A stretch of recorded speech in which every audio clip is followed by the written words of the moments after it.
When I first left uni, I actually left as a writer.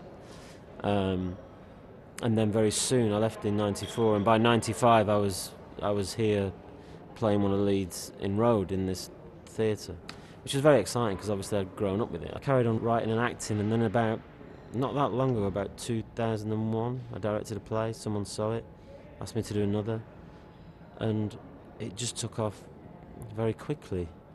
And writing's the hardest thing because you've got to be your own taskmaster. You've got to get up in the morning. You've got to decide what time you work. Whereas directing, you're in charge. So it took me a long while to sort of say, okay, I am going to run with this. I'm going to be a director, because it's hard. It's such hard work. You know, you're in charge. You're the boss. You're responsible. 6 o'clock, all my actors off home. I'll go for a drink. I've got to go home and plan what we're doing tomorrow. And because I used to be an actor, I really resent it. I want to be in the boozer. I want to be one of the gang. But you know, so I still act a little bit, and I write a lot. But directing has become who I am and what I do really now. I think there are too many actors. That's probably a depressing thing for people to hear. There are, and it can be an incredibly disheartening experience if it doesn't work out for you. I've seen some very good actors not get the breaks.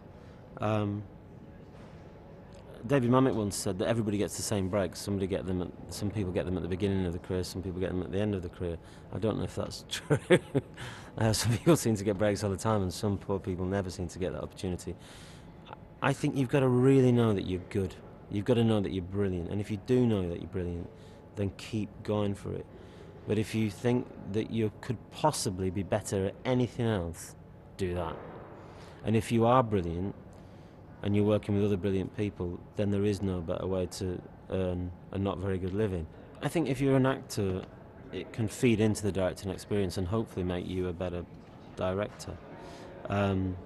Likewise, if you're a writer, so much of the job is looking after the play. Especially, I direct a lot of new plays, so understanding about structure and also understanding what writers are trying to do is very useful.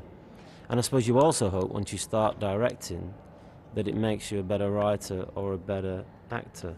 I think as an actor I'm a lot less fussy than I used to be, because as a director I'm constantly saying to my actors, just don't do anything, do less, do less. Do less. Just say the words. Let the words do the work. And I probably don't. I hope that I can follow that rule a little bit myself as an actor. But I probably commit the ultimate sin, which is showing off. I don't think you can become a director. I mean, I think that one of the things that has been a happy accident for me is I didn't start until I was in my mid-30s, really.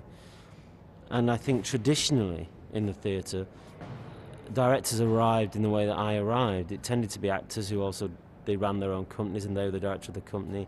A lot of writers like Pinter have directed their own work, or Stephen Burkoff, etc. John Godper is a writer and director. And in Europe, they have very specific trainings for directors, and it tends to be quite intellectual.